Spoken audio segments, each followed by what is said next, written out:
Hello friends, हम गए थे खाटू श्याम जी दर्शन करने के लिए। खाटू श्याम जी दर्शन करने के लिए हमने बुक की थी जबलपुर से जयपुर की ट्रेन।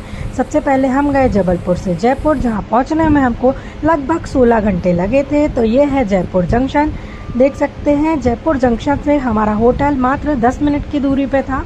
तो जैसे ही हम होटल पहुँचे, वहाँ से हमको थोड़ी देर में खाटू श्याम जी के लिए निकलना था। तो ये था हमारा होटल बढ़िया था यहाँ का। हमारे होटल का नेम था कोणार्क होटल, और ये है होटल का नीचे का हिस्सा, और ऊपर ये है रूम। कुछ इस तरीके का यहाँ पे था हमको जो मिला हुआ था। ये एसी रूम था, और यहाँ से फटाफट हमको रेडी होकर खाटू श्याम जी निकलना था, क्योंकि भूख बहुत लग चुकी थी।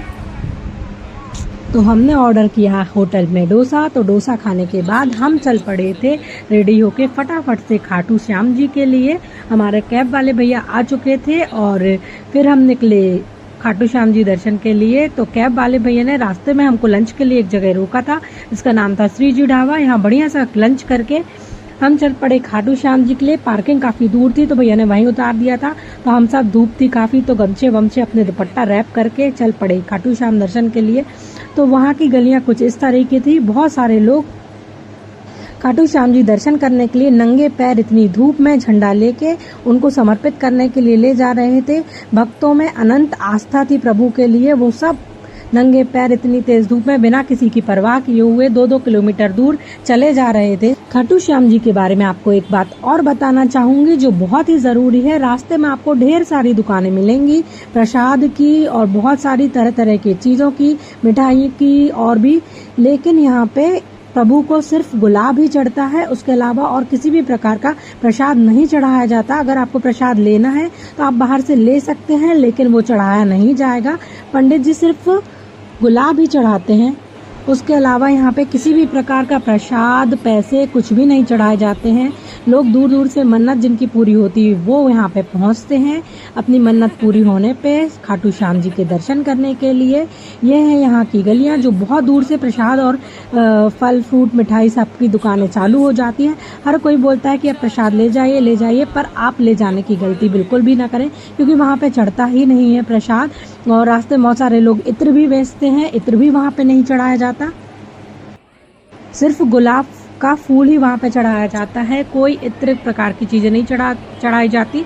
लोग बहुत दूर से आपको चप्पल उतारने के लिए भी कहते हैं, तो चप्पल भी बहुत दूर उतारने की ज़रूरत नहीं है, मंदिर के पास में भी आप उतार सकते हैं। तो हम लग चुके हैं लाइन के लिए खाटू श्याम जी की। आप देख सकते हैं बहुत सारी ये रोज़ हैं अलग अलग। माना जाता है कि अगर आपको पास से दर्शन करने हैं तो सबसे लेफ्ट वाली जो लाइन है वहाँ पर आप लगिए, लेकिन हमारे टाइम पर ऐसा कुछ नहीं हुआ था, क्योंकि लेफ्ट वाली लाइन ऑलरेडी से फुल होकर बंद हो चुकी थी।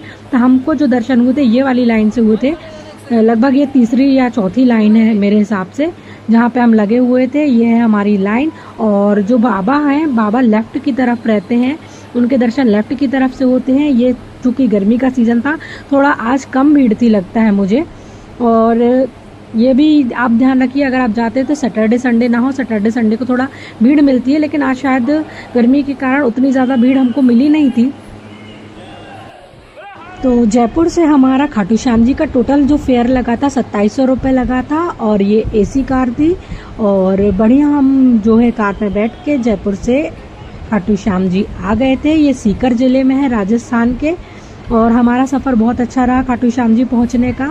आप देख सकते हैं ये है यहाँ की लंबी लंबी कतारें जो खाटू श्याम जी के जयकारे लगा रहे थे। ये है यहाँ के पंडित जी। अगर आप उस वाली रो पे जाएंगे तो वहाँ से पंडित जी जो आपको जो झाड़ू है वो प्रभु की, वो भी आपको जो है मारेंगे, और उसको प्रसाद माना जाता है यहाँ पे। और ये राइट हैंड तरफ भी एक मंदिर था, और गार्ड्स बहुत सारे लगे थे। दर्शन के लिए आपको ज़्यादा टाइम नहीं मिलता है, लगभग कुछ सेकंड का ही टाइम मिलता है, और वो आगे बढ़ाते जाते हैं क्योंकि भीड़ काफ़ी हो जाती है। लेकिन फिर भी आपको दर्शन बहुत अच्छे से हो जाते हैं। हमें बहुत अच्छे से दर्शन हुए थे। खाटू श्याम जी प्रभु सब भक्तों की अपनी मनोकामना पूरी करें। और ये हैं हारे का सहारा माना जाता है खाटू श्याम जी। घटोत्कच जी के पुत्र थे, जो कि इन्हें श्री कृष्ण ने स्वयं ही इनको नाम दिया था खाटू श्याम जी का, क्योंकि इन्होंने अपना शीश जो है दान दिया था प्रभु को। और हारे का सहारा, जय हो खाटू श्याम जी महाराज की। खाटू श्याम प्रभु के दर्शन हो चुके हैं हमें, और अब हम आ चुके हैं बाहर की तरफ। यह है यहाँ का एग्जिट का गेट, और यहाँ पे बड़े बड़े विशाल पंखे लगे हुए थे। और आप शाम कुंड भी जा सकते हैं दर्शन के लिए। ये जो कैब है हमने होटल वाले भैया से ही बोला था, तो उन्हीं ने बुक कर दी थी। हमारी जबलपुर से ही कैब और होटल दोनों बुक हो चुकी थी। वो पर डे हमारे सुबह सुबह आते थे और हमको ले जाके और जो डेस्टिनेशन हमने चूज़ की थी वहाँ घुमा के हमको छोड़ देते थे। खाटू श्याम जी दर्शन करने के बाद हम आ चुके हैं यहाँ पे शॉपिंग करने के लिए। स्ट्रीट शॉपिंग में काफ़ी सारी चीज़ें थी, पर हमने कुछ ही चीज़ें ली थी क्योंकि यहाँ पे जो चीज़ें थी वो काफ़ी एक्सपेंसिव थी। और लास्ट में हम दर्शन करने के लिए आ गए थे ये तोरण द्वार, जो यहाँ पे बहुत फेमस है। यहाँ पे ऐसा कुछ तो नहीं था, बस ये एक एग्जिट गेट टाइप का है, लेकिन ये खाटू श्याम जी की एक पहचान का प्रतीक बन चुका है, इसलिए लोग यहाँ पे आते हैं दर्शन करने के बाद। और साथ ही साथ हमने ढेर सारी शॉपिंग की, प्रभु के दर्शन किए। वीडियो अच्छी लगी हो तो लाइक शेयर सब्सक्राइब ज़रूर करें। और ये तोरण द्वार को बहुत सुंदर बनाया गया था। आप देख तोरण द्वार में छोटी छोटी पिक्चर्स भी लगी हुई थी, लोग यहीं पे सेल्फी लेने के लिए आते हैं। ये एक सेल्फी पॉइंट बन चुका है। खाटू श्याम जी अपने भक्तों की मनोकामना पूर्ण करें। मिलते हैं नेक्स्ट वीडियो में। जय श्री श्याम।